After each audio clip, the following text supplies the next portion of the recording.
Hi, everyone. Welcome. Hello. So we are recording. Hopefully that's okay with everyone who's on the call. If not, Too bad. too bad. Turn your camera off. I'm not sure.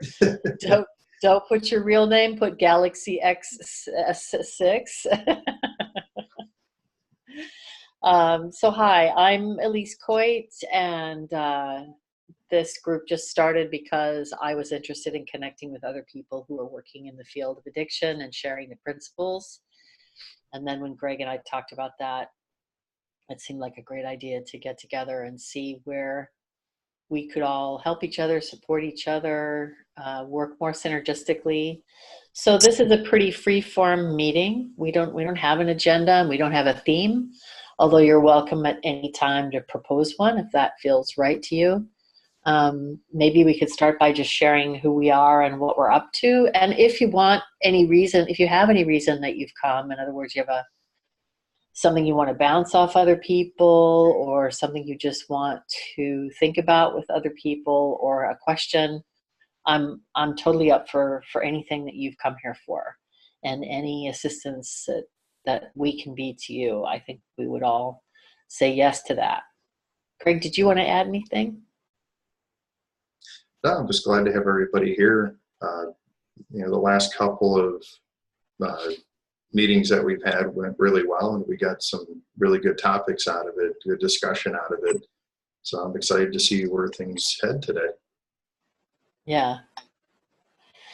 Well, so then shall I start the rounds of introductions? Sure. um, I am both new and not new to this field. I've been focusing on the principles within business, and that has been my field, for lack of a better word, for a long time now, more than 10 years with the principles, and longer than that in terms of trying to introduce change that's focused on people within a business context. But part of my journey has been discovering the principles along the way and really making that the complete focus of what I do. Um, so I say that my interest in addiction is new and not new because when I first learned the principles and I first was introduced to them, I went to Santa Clara County, what was then the Division of Alcohol and Drug Services at Santa Clara County Health and Human Services Division. The Three Principles Division there is now closed, unfortunately. That's fairly recent, but it was around for a long time. And Sid taught there, Roger Mills taught there, the Pranskys, Kathy Casey and Mark Howard were instrumental in teaching many, many people how to facilitate the principles in a county healthcare setting. So from addiction to mental health to homelessness. And that was where I really got my training, as it were. I did different things with people. I went to the Pranskys and I did a lot of things, but that was kind of my core training. And I had no intention of using it in the field of addiction at all. I just was about taking it into business. So when addiction hit a member of my family, and it's the second time that I've been through this, I just felt really moved to shift my thinking and shift my work into that area. So I'm in the process of starting a nonprofit here in San Diego, and I can talk a little bit more about that. But it incorporates gardening as a physical practice, and then has a core teaching around the principles. And it's for people post-treatment, adults post-treatment. So it's not a treatment program. I don't have that experience, and I don't have that personal experience in my life to lead that. But I do have experience as a family member, and I do have a lot of gardening experience. So we're kind of going to marry those two together, and it seems to have a lot of momentum. So that's my full-time endeavor starting now, since I just literally yesterday finished my post-grad certificate in nonprofit management. So off we go. Sorry, long introduction, but that. So I'm here to learn because this is, I doing it in business, and I definitely see the correlation, but I'm here to learn from those of you that have been in the field for a while. Awesome. Who'd like to go next?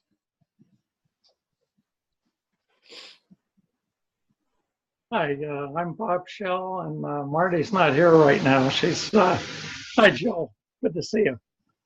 I got into the three principles about 5 years ago, reading The Inside Out Revolution by Michael Neal, and just made a lot of sense to me. I was looking for ways to help people and could never really figure out the best way to do that. I kept coming up with ideas and then didn't really follow through, or I couldn't seem to do much, but the three principles just made so much sense to me. So Marty and I started the Three Principles group here in Akron, which is where Greg is also in Ohio. And so that's been going for 4 years now. And I think overall, people kind of come and go, but we probably have maybe 60 or 70 people in the Akron area now that are familiar with the three principles, probably more than that with Greg's group and so forth, that are familiar with it. And so we're still running the group, but it's not, it's not as popular as it used to be. And a lot of people kind of get this, and once they get it, they don't feel a need to get together anymore. And I don't really have any, major addiction problems, but I run into people that do, and sharing this seems to help. And it's kind of frustrating when you try and share this, and no matter what you do, the person just doesn't seem to get it or doesn't seem to be ready for it. But a person has to be open or they're not going to get anything out of it. But it just seems so clear to us, and the benefit is so great that it's a little bit frustrating to see people's lives that could be so much better than they are, and they're just not open to a change.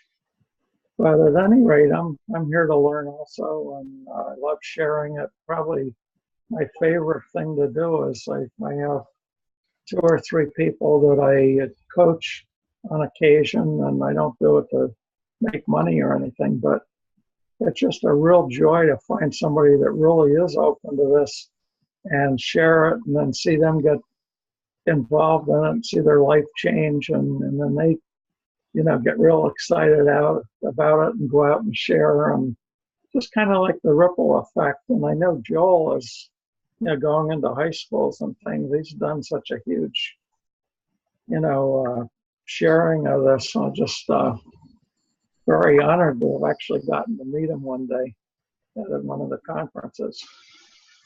So that's where I am, kind of. Thanks, Bob. You want to go next, Joel? Sure. I really feel humbled by what you said.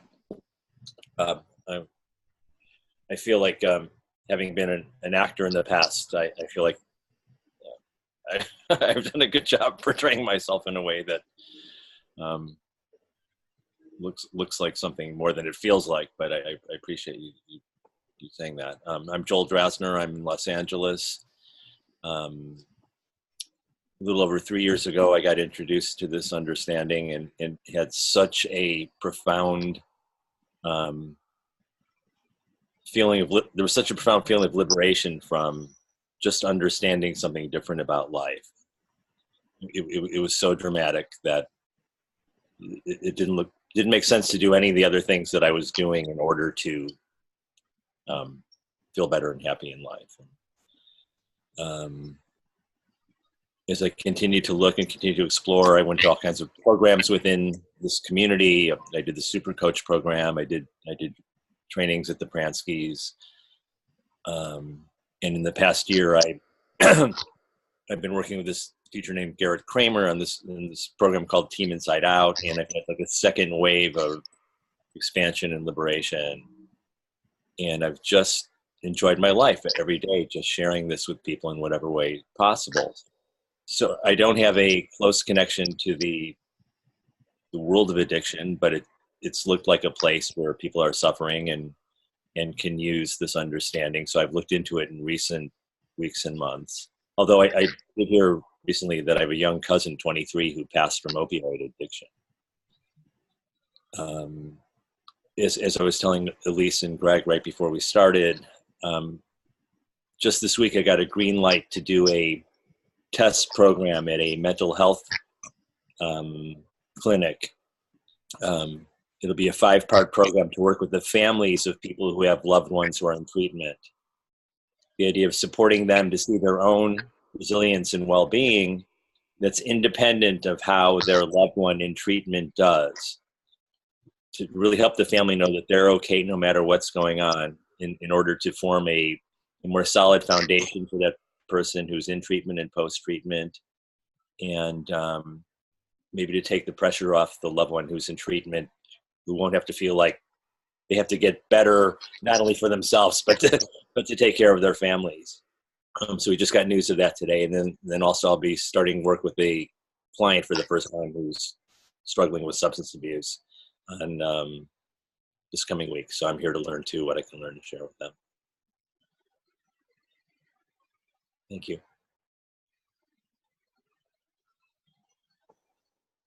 Hi, I'm Iona. I am actually working in a place for recovery right now. It's for recovery from alcohol addiction, but also for people who are unemployed or like addicted to drugs or that kind of thing.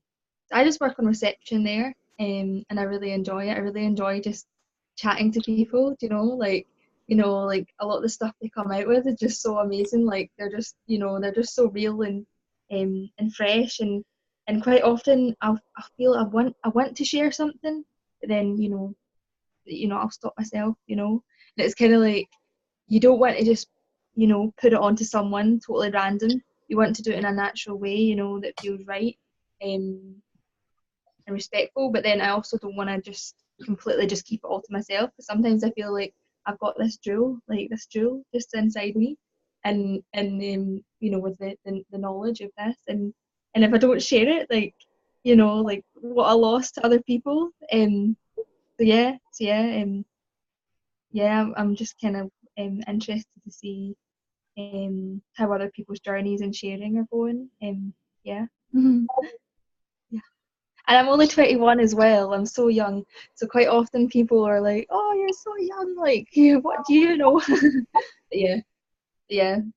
Not all the time. Awesome. Where are you, Iona? I am in Glasgow, in Scotland.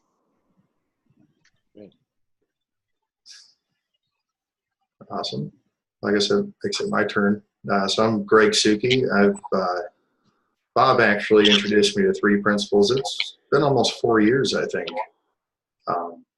And I was actually in AA at the time. I'd had a few years sober, and I was just miserable and looking for something different, something to kind of ease that just feeling of discomfort, that dis-ease, and the 3 principles just really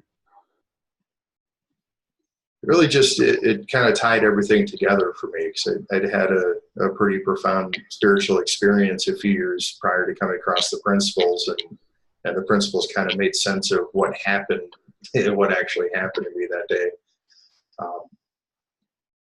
So, I mean, since then, I started a 3 principles based AA meeting a few years back. I ran that for a year. It wasn't very fruitful. Well, I won't get into that, but shortly after that, I met Harry Durbitsky online, and we started an online webinar series. That's been going on for almost 2 years now. So that's been really fun and rewarding. It's been a great experience. And just a few days ago, this past Thursday, I started a local 3P addiction group, working with Centered Recovery out of Georgia. And it's been pretty exciting. I'm in Akron, Ohio with Bob, and I'm excited to get this out into the community and help as many people as possible. And it can be a difficult thing to talk to people in addiction about, just because there's a lot of really deep belief systems already set in place, and it's very difficult to get in edgewise with a lot of people. But it's very rewarding when it actually works and people get something out of it and their lives change, and you just see a dramatic difference in them. It's such a beautiful thing. I can't imagine not sharing this. And I also don't charge people for coaching or anything. It's just something I enjoy doing. Does anybody have any topic or anything they'd like to discuss? Any questions? Well, I'll ask Iona a follow-up question if that's okay. Iona, can you hear me? I know you're moving around. Are you getting after that peanut butter? Yeah, I can hear you. So how is sharing going for you? I mean, I can hear that you have it on your heart, and you feel the urge to share. How is that going for you? For me, like when I try and share like from an intellectual space, it just doesn't really happen. Or it didn't when I started, but I feel like when I just chat to people in a really, really normal, common sense way about life, they're like, whoa, how'd you know this stuff? Or like, Iona, I feel better. Like you're just so good. And I'm like, I know, like it's not me. I know it's just this. Do you know what I mean? I know it's this understanding that that just is felt by them. So that goes pretty well when I do that. But that just happens naturally, like I say, and I'm starting to see that more and more as actually a very natural thing. It's not really like a forced thing. Most of the time anyway. Yeah. Yeah. Yeah, that's beautiful. Mm. That's really true, isn't it? I think we've all tried to share from our intellectual understanding and seen how that's gone. But yeah. And a lot of the time if I do it, you go first, sorry. No, I was just going to say, I love how, even though you had the question, it's actually been a very natural thing for you, it sounds like. And as well, like, I don't want to feel like a hypocrite as well, like if I'm like telling someone something that I've not seen as well, do you know what I mean? But yeah, I feel like it's actually really exciting times, to be honest with you. Like, like working around so many guys who have like addictions and mental health problems and stuff like that, and like I'm with them all, and I get to just be around them. I don't even have to have a qualification to be there. But I also am conscious. I'm like worried in case people are like, "Oh, she's just a young girl who works in reception. I'm not going to listen to her." Do you know what I mean? Yeah. That doesn't sound like a thought to me at all. Yeah. I mean, what I'm taking from what you're saying, which is so cool, is that the principles aren't a thing. They are just life. And when you share it as a thing, you enter into the realm of, here's my thing. It's now going to fight with your thing. And I know, Greg, you and I, you just set up the ideological battle from that perspective. But when it's just life and we all have the story of me. Yeah. We all walk around with our belief systems and things that we're so sure are true. And when somebody comes along and challenges that, it can be a difficult thing to face for a lot of people. So it's unfortunately in the addiction community, there's a lot of victimization where people are victims of the drugs, they're victims of the alcohol, they're victims of this and that. It's a disease, so it's something beyond their control is the main belief system around it. So that creates that victimology, and it's if you approach somebody, I mean, there's no way to approach every single person and never offend anybody and never make anybody upset. Just get over that, Iona. People are going to look at you and say, you're too young to know anything. So what? Don't talk to them. You know, just let them go and move on to the next person. That's the thing. Once enough people get this, that this is how life works, that it's not a belief system. The three principles really are not a belief system. It's the fundamental building blocks of human psychology. It's how we experience the world around us. You know, this is what William James was looking for when he started the field of psychology. When he said that someday there will be principles discovered that will explain everything. And here they are. And it's only natural for people to not want to believe that at first. People didn't want to believe that the earth was round. People didn't want to believe that tiny little invisible things were making people sick and killing people. You know, germ theory took over 50 years, 5 decades, for doctors to finally say, okay, yeah, maybe we should wash our hands and sanitize our equipment before we do surgeries and deliver babies and stuff like that. Even though the evidence was there, it still took a long time for it to catch on. So don't get frustrated when you're sharing this and people are just, you know, even militant about it and get angry and upset. It's okay. It doesn't jive with their story of me. And for some people, that story is just the most important thing that they have. They believe that without that, they are nothing and they are nobody. But that's not everybody. It's a huge thing to know whether somebody's really open to working with you or not, or open to this. And one of the things that I always love, one of my favorite teachers in this and people sharing how to share this is Mark Howard.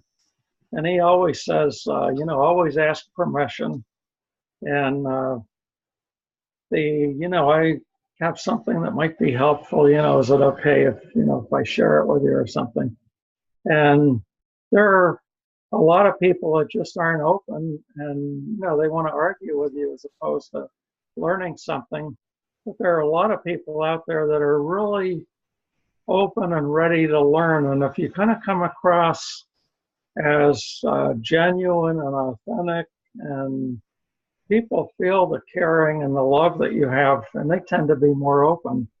And you listen to them, and like Mark Howard says, you just listen at a deep level, and every once in a while something will show up that you just feel like, wow, this is exactly what they need to hear at this time. And that's kind of wisdom within us when we get that feeling, and we can share those things, and sometimes it makes a huge difference in somebody's life. And this is all kind of like the ripple effect. If we get 1 out of 10 people that really get something from it, and particularly if they really see it for themselves and see their life change and then go out and start sharing it, they may share it with 10 people, and before you know it, this thing's grown fantastically. And that's kind of what we're seeing in the 3 principles. There's Janelle Sims now has a website with various pages of resources. It's over 100 pages now.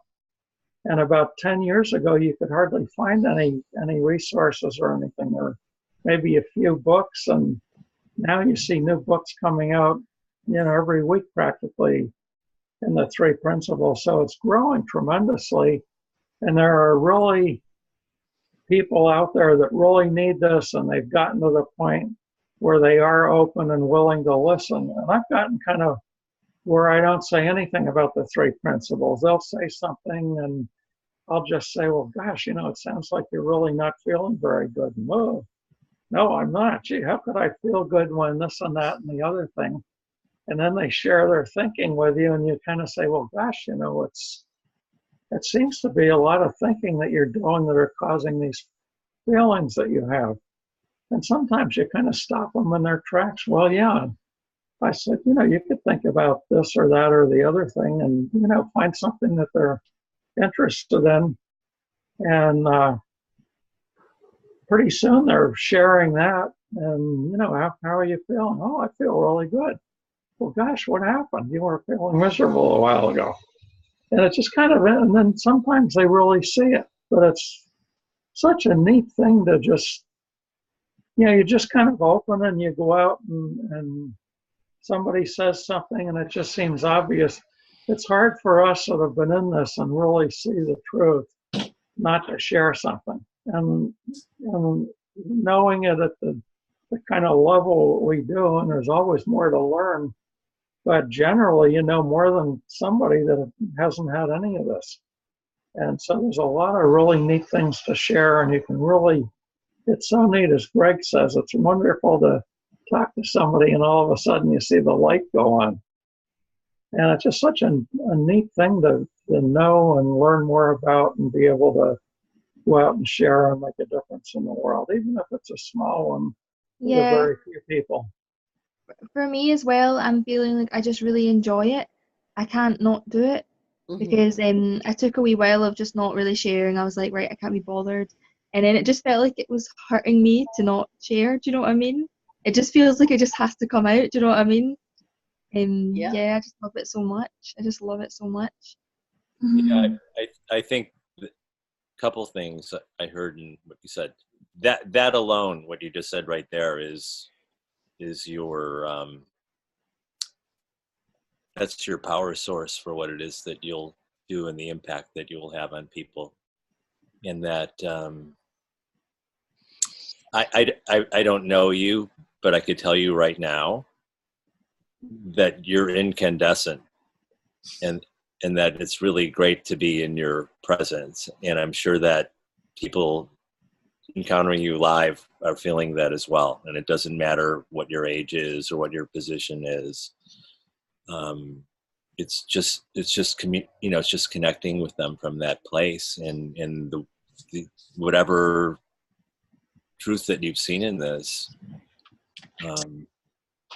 will strike resonance in them, and I just imagine beautiful experiences with everybody. I wouldn't even, not to give advice from an old guy in Los Angeles here, but I wouldn't even try to judge whether they're open to it or not open to it or anything. It's just human life connecting with human life.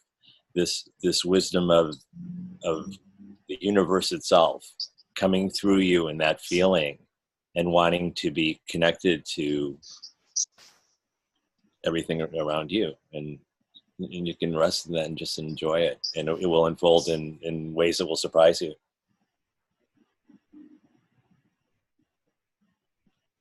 Thank you. Thank you.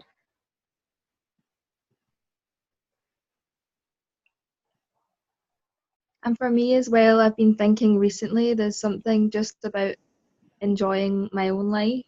Like, if I'm not, then like I'm being a proper hypocrite. Do you know what I mean? So I just keep on getting pointed back. Actually, just go and tidy your house. Go to the gym.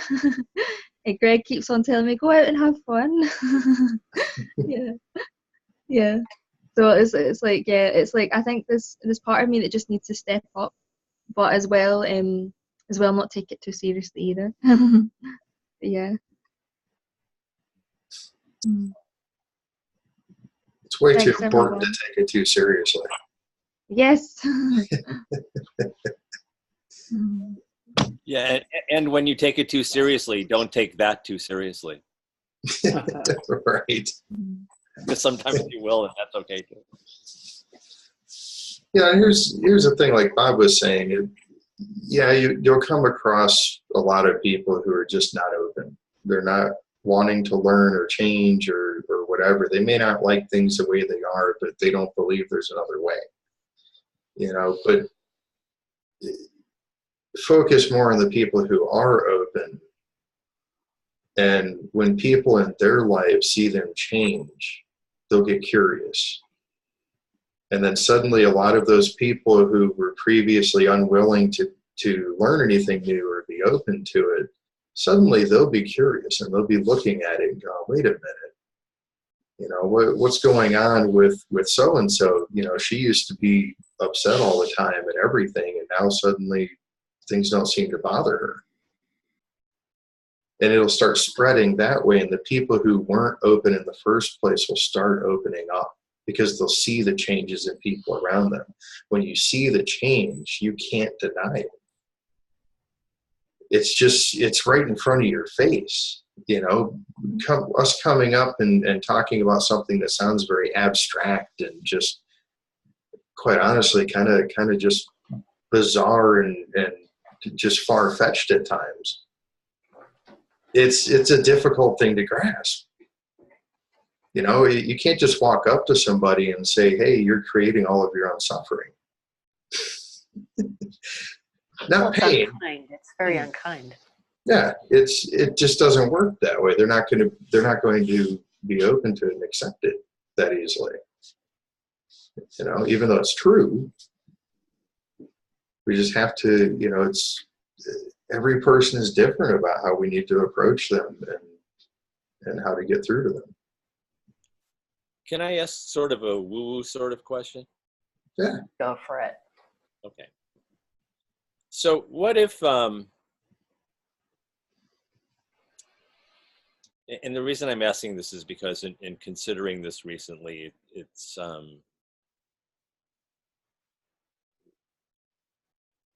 felt even more liberating, and it seems to have a different response in the world, so to speak. What if we stopped looking at the world as if there were other people, and that there was just all of life, everything that exists, including things that look like other people, including all the objects and everything in the world. And we just knew what we knew, what our experience of life, and as we look in this direction of where that experience of life comes from, we just touch that with all the happiness that touching that seems to bring. And we just looked at everybody as just more of us in the world, that we were just sharing this with love, and it wouldn't matter what the responses were, because it was just other parts of us responding in the temporary ways that they respond. But we wouldn't need a particular outcome from that separate person to be any kind of way. We just touch the love that we are and share it, because I think that's what we do. How might that change the experience?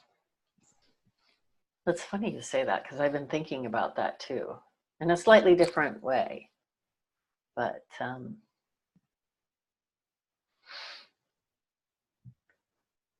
just sitting with your question, I mean, I don't know how it would change the experience, because experience is always changing. So I'm not so interested in the, you know, like what's the change. But the core of it, you know, I remember once really thinking about, well, what is a person, as I think of myself, what am I really made of? You know, what's Elise really made of? And when I'm not in touch with something core, then I'm operating with this entity that's just made of thought. I mean, I'm entirely made of thought. That the ego is entirely made of thought. I mean, what else am I made of? I think about who I am and what I'm about and what I'm here for and what I'm going to do and what I'm good at and I mean, it's all thought. So if that's all thought, then what's behind it? I mean, I think that's what you're positing, is that there's a core.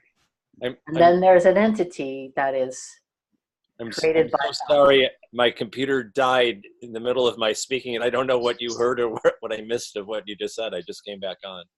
Oh, yeah, I saw you leave. You weren't gone for very long, just a few seconds or so. Okay, yeah, but you probably felt it was. I thought, oh, I hit one of these quiet moments and everybody's pondering. Then I realized nobody was moving. Oh, how cute. We did that on purpose, just to mess with you. It was We were stunned by your question. We were pondering No. the profundity. I was thinking, I said, I've been thinking about that question because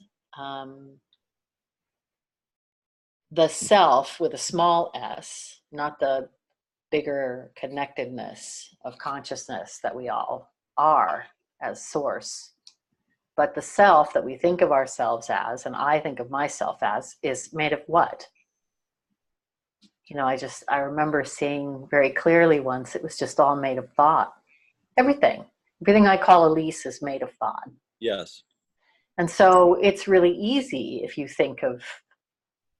see that, to realize that everyone's just, that's all anyone else is, from your perspective and from theirs, assuming that there is another entity out there, which I'm not entirely sure of. Right. But what's behind it operates in all of us. So what you're saying is, you know, what if we thought about that? Yeah. And of course it changes things, because there's no brokenness there. And one of the main tenets of addiction is brokenness, in terms of the belief system, that and the way the inside out, the outside in understanding deals with addiction is about brokenness in the disease model. So it shifts you to a completely different, you know, I don't know if I think about it the way you do as love, but I think about it as like, well, there's this just bunch of people made of thought, including me. And then behind that is what? Something we all share. And as I've been looking for this understanding even more, and this is all new and been very revelatory to me already, is not only is a concept of me in the world thought, but also my sense of myself as a physical body and current collection of thoughts at this moment is all just thought too. Like who I am is that which perceives a me in the world, in a physical realm, in a situation, in all of these things.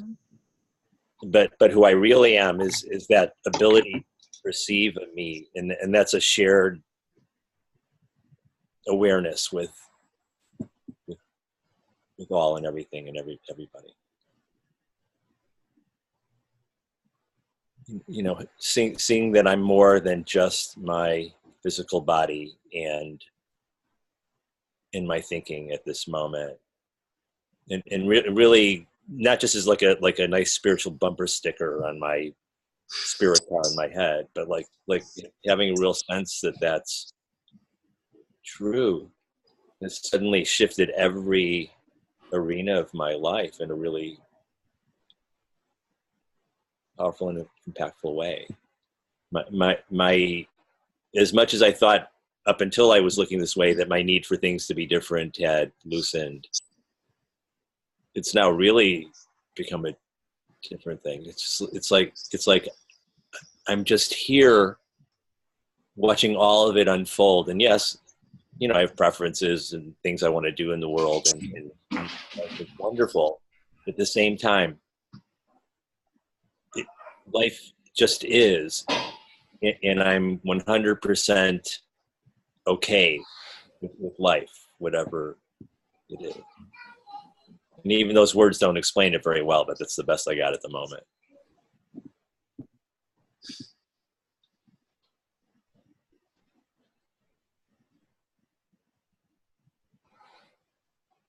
It's funny, you think you've got this and you understand it and everything, and you know how it works. And it's still so easy to get caught up in your thinking and forget it all and think that outside things are making huge differences. And recently I got caught up a little bit in the politics in this country, which isn't that thrilling a thing in my opinion. And in a way, I realize it doesn't really affect me personally at all. I mean, it doesn't make any difference. I could just not watch any of it. And so I've been thinking, why do I even care? I know that, like you say, Joel, it's, it's all one. If you go beyond your ego, you're there in the oneness and just in peace and joy and love. And I spent a good part of my time there, but lately I kind of got caught up in this thing with, the hearings and everything. And, these people are, lying and that and the other. And it took me a while to sit there and kind of laugh at myself for getting caught up in this stuff. And it's just everybody doing their thing and believing what they believe. It's a separate realities. And I can't understand how some of these people can have the realities they have, but they do. And to them, it's an important thing. And so but it really, kind of made me think, what am I doing? And, if I get upset about something, that's not helping the world at all. The best way I can help the world is to be happy and open and sharing what I know. And yet, it's so easy to forget sometimes. Oh, yeah. Well, it's not about going through life with, never experiencing anger and fear and anxiety and all that stuff. Understanding the three principles doesn't change what we experience. It changes how we experience it. Just like understanding gravity doesn't necessarily stop you from slipping and falling on ice. Gravity does what it does, and you can still fall. It's still gravity working. Understanding the principles doesn't change the fact that if we lose a loved one, we're going to feel pain and anguish. You know what I mean? It doesn't change. In fact, I wouldn't want it to change that. I want the full spectrum that life has to offer. But what it changes is that I know that when I feel that pain and anguish, or when I feel that anger, it doesn't change what I am or who I am at my core. It's just an experience that I'm having. And it's just as beautiful as the happy ones. A lot of my growth has come through pain. Doesn't have to, but might as well. If I'm going to have the pain, I might as well grow from it. You know what I mean? So that's what's changed. So don't be hard on yourself when you get angry or upset about something. Just realize that that's part of it. That's part of this whole experience of human existence. And the three principles don't stop that from happening. It just, you get over it quicker. There's more resiliency. Yeah. Can I say something? What comes to me is the stuff, it's in one of the books, Beyond Beliefs, about the big game. And I actually think it's really fun that we're all playing a big game. Obviously, it doesn't always feel fun. Sometimes it feels awful. And you look out in the world and you see the mess and everything. But if you see it as the game and, life as a contact sport, it's just so much more fun to see it that way. Because you don't feel powerless. You're not trying to stop yourself from experiencing things. But it's just great that you see that you have that grain of truth to know that it's a game, it's not real. Just to have that little grain of truth is just pretty amazing. Do you know what I mean? And it gives you that just having that tiny bit. It's like, yes, I just feel like throwing a dice and doing a wild card. Like, I'm gonna do what I want now. When I see that little thing, just I want takes to a lot sign of up for your thought. coaching program. Yeah. What you saying? I said I want to sign up for your coaching program just by what you said. Yeah. Oh. So you sit here and you hear everyone's insight working for them, right? Each one different, each one in its own way. I watched the Kavanaugh hearings, what I could watch, from the perspective of someone who's been in that situation. And what I realized, what my insight brought to me was, these things are not going to change until there's an understanding. of how this happens and how we function. And so my insight brought me something that helped me as it was happening, which was, this is how it goes when you don't know. This is how it goes. And that was what allowed me to be with it. So, I mean, isn't it phenomenal that we all had our own insight? I mean, this is really where the healing of addiction and whatever we're going through comes from that part of us that leads us through that leads us through this life with the moment to moment help or clarity or understanding or whatever it is that we need. The urge to take care of yourself, whatever it is. It's so beautiful in its grandiose moments and in its very subtle moments. I mean, I was just like, you got to turn it off. Not because I'm furious. And I mean, there were moments when viscerally I could not look at him and I could not listen to what he was saying. It was so horrific. And I know for every other victim like me, it was a reliving. Thank you. We all had to relive that. And then as I was going through, it was like, well, you know what? I'm going to turn it off. And I didn't feel like I can't hear this. I mean, I did sometimes, had a lot of really visceral responses to it, but I had so much help from inside. Turn it off. This isn't good for you today. And then other insights. Okay, so this is how it is when we don't understand. And that is what I wish for everyone who struggles with anything. Myself, my daughter, my grandson, that something in us leads us forward to what we need to know for ourselves.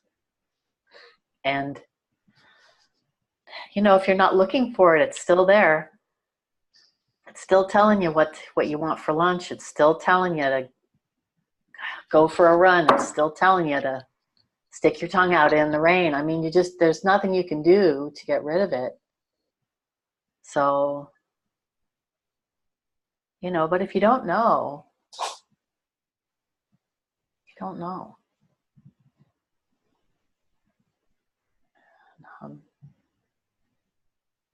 I think I go to the Nar-Anon meetings for family groups every week because it reminds me that we're in community. And even though the teaching is not the principles and I don't go to share the principles, I go to be with people because I love them. And myself too.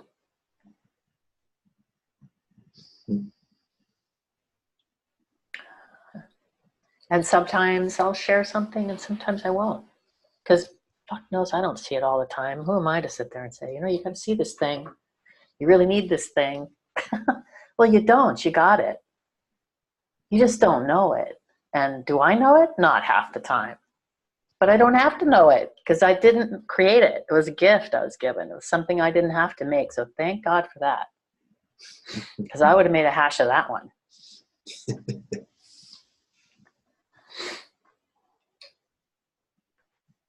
So yeah, Joel, I love your question. So helpful. Something struck me as all of you have been talking, and I bounced off this idea in my head a few times recently. So we all have the good fortune to find out about this understanding and to start looking in this direction, and we derive a great deal of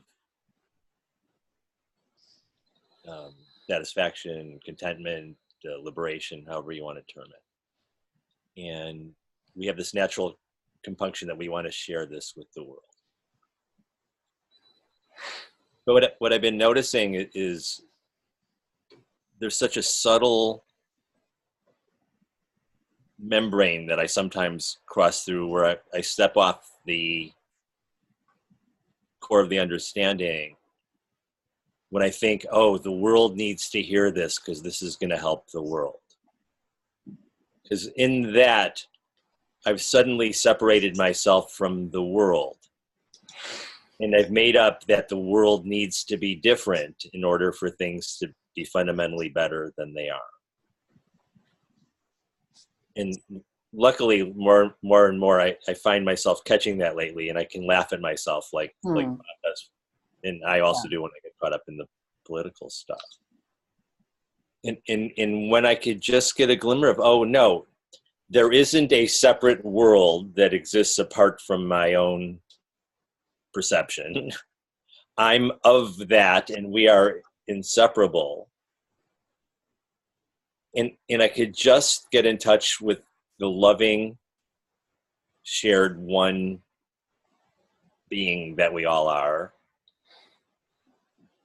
And as a function of that, just share this and not need it to be anything, or not need anybody to be different. And when I have glimmers of that, I don't have statistical evidence to support this, but it seems like people naturally listen more. What I say seems to land a little more often than it doesn't. And I also don't care whether it does. And I just enjoy life on a,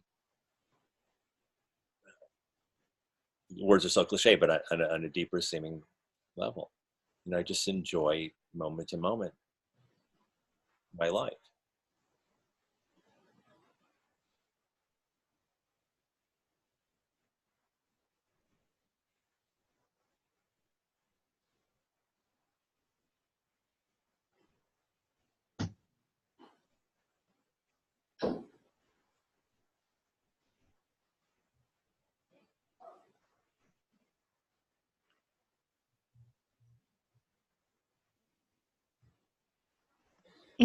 What's coming up for me as well is seeing what is instead of seeing what isn't. And quite often when we're trying to change the world, we're seeing what isn't in the world, what doesn't exist. You know, when we're getting into ideas about the way the world should be, the way, you know, we think it should be. And then recently I've been like, just like humbled, feeling like really awful, and then feeling really humbled, and looking around me and saying, this is what is. And you know, and gratitude for what is, or not even gratitude, but even just, you know, being stilled and humbled to what is. And I actually had a dream recently, and quite often I feel like dreams I'm getting like information download, and one of them was basically like it was basically like death brings you closer to the earth. And that might not mean anything to you guys, but to me it meant, like, you know, like that, you know, when you feel like you feel awful, you feel like you're dying. I feel like boom, I'm slammed to the ground. You know, this is what is. This is what is. This is what is. And then I can work with it more, you know, because I'm not working with what isn't. You know, I can bring stuff through myself. So yeah, that was quite a nice dream, because I basically seen written on the wall, you know, death is good because because of this. Stress is good because of this. Anxiety is good because of this. And it's just really interesting, because there are things that don't actually make logical sense, but I feel them. I'm like, well, there's truth in that, you know, and it does help me. It does help me when I'm going through a hard time. Oh. I don't know if you guys share similar experiences. Yeah, absolutely. You know, we have an addict tearing through the life of a young child over here. So I'm very much like, well, you know, this is what is. This is what is. And everything that's needed to handle it is already here. Mm. Right. I mean, I can't experience anything outside of my own thinking. So there's nothing that exists on its own external from my thinking. But that doesn't mean I made an addict. It just means my experience of what's happening is here, and what is. And as I understand, when I understand that, let's put that way. When I see that, it's very much that experience you talk about, like, here it is. Here he is. This is the life of a 2-year-old with a father who's an addict, you know? And I agree with you. It's like, you think, wow, okay, here it is.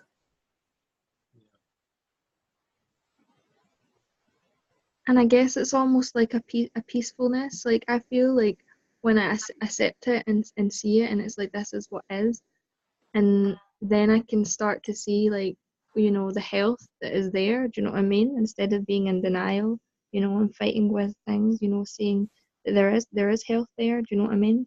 Like, see the guys in the place where I work, and I literally just, like, I just think they're amazing. Like, I can just see their health in more often than not. Like, I don't see them as being like, oh, these guys are oh, they're vulnerable people. A lot of the time we have people calling them, oh, they're vulnerable people, they're damaged people. We have a lot of people talking about them like that, and even sometimes you hear the way people speak to them and about them. It's just like, and I'm just like, this is not true. These people are some of the most hardy people you will meet. Obviously we all are, but like, that's how I see them. And there was a guy I was talking to last night, and he was saying about how his whole family has died, and he has been almost murdered 3 times. And he was he was like really like happy and strong, and he was he was celebrating more than me. I was like, you're putting me to shame. And when he said that to me, like, I wasn't like, oh, that's so sad, oh no, for you. I wasn't, because I couldn't see that. All I could see was just him, and how amazing he was. Do you know what I mean? And yeah. Yeah.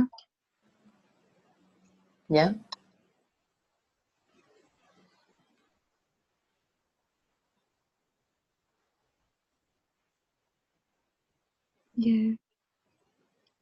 And they're also just really nice people, you know. A lot of the time I feel like so many of them, they've been through so much, and then they've just put themselves to the side.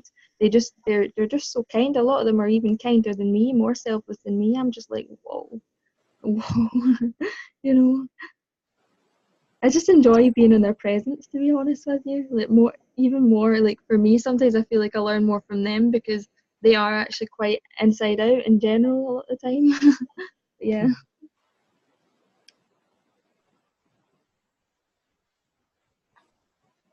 Yeah, very natural. The right job.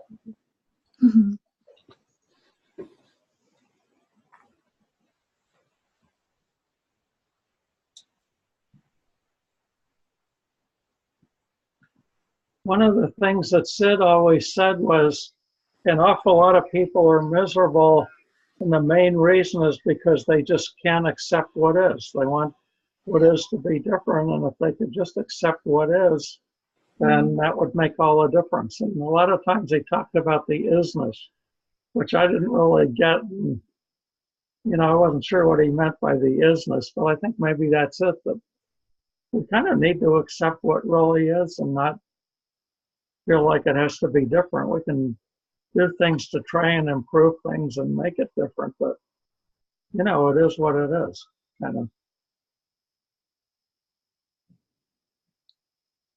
It isness what it isness. Is it really bad that this is making me feel like going out tonight? I wasn't going to go out tonight, but speaking right now, I'm like, yeah, let's go out, Dad. Have fun. Are you saying you feel good? Yeah. Yeah. I just feel wild cardish. It's awesome listening to you. It's awesome. It is. It's really wonderful. And just look at the, you know, you were talking about people saying you were so young, and, you know, what is stuff like that. Look at the range of ages on here. You know, I'm 74, and I think we have ranges all the way down, you know, quite different. And, you know, here we are, we're all together, we're like Joel says, we're all one, and you know, we recognize it at times, particularly when we're with other people that understand this, and you just can't get on something like this and not feel a major connection with people and feel the love underneath it all. Just a really neat thing. And I'm 19, by the way. Are ya? Give What do you or take. know? I might be off by 20 years, but you know. Right, right. Gotcha. Well, this has been wonderful today. Thank you guys so much. It's been a beautiful conversation. Yeah, thank you. So I think that seems like a good place to wrap it up for next time. Do you have something to close with, Elise? No, I don't. I think that's just a good place to end it. It's a beautiful feeling there. How often do you have these? First Saturday of each month. Okay. Yeah, I'm glad Greg sent me a note, and I'm glad he did. I was able to get on, and nice to see all of you. Yeah, and I've been super busy.